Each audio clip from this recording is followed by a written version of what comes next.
honestly, first with their cruel corona madness, now with the calamitous failure of their domestic policy agenda, Democrats are doing a really great job destroying people's faith in government. Here with the reaction is candidate for state controller in California, Lanhee Chen. It just gets worse and worse. And the thing that strikes me about the real kind of most painful part of this, the inflation and the price increases, all of this is created by their policies. And much of it was predicted going back a year ago. You had Larry Summers saying if you spend all this money to boost demand, like they did with what they touted their rescue bill, it's going to cause inflation. If you do what they do on energy policy, it's going to increase gas prices.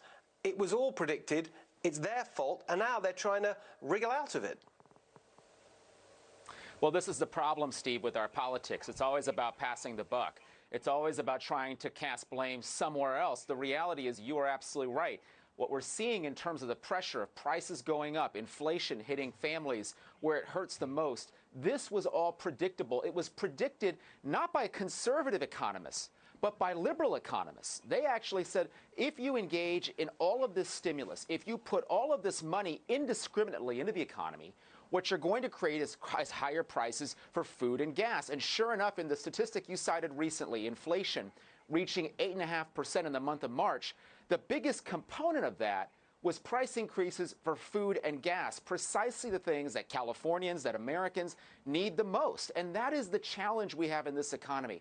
This economy is crushing workers, it's crushing the middle class, and it's crushing them because things are costing more and people are getting less. And the notion that President Biden and the Democrats in charge in Congress want to blame somebody else is laughable. This is their policy prescriptions that have led to the kind of economic calamity we're seeing in so many places around the country. And it's time for someone, frankly, to hold them accountable.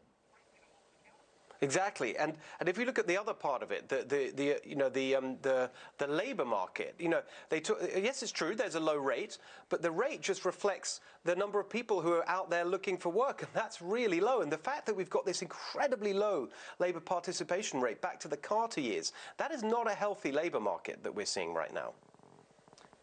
Well, this is exactly right as well, because what you have is you have a number of people who have dropped out of the labor force. They've quit looking for work. They have quit engaging with our economic system because they've frankly become too discouraged. And this is a troubling longer-term trend we have in our economy, because the reality is we are headed, as we look ahead later this year into 2023, for recession. I hate to use that word, but some of the signals are starting to come forward. We're seeing this economy will slow down as interest rates rise and we begin to see the Fed try to reel back some of this horrible fiscal policy we've seen over the last, frankly, over the last couple of years. What we're going to see is recessionary pressure begin to hit this economy, and that's going to be even worse for American families.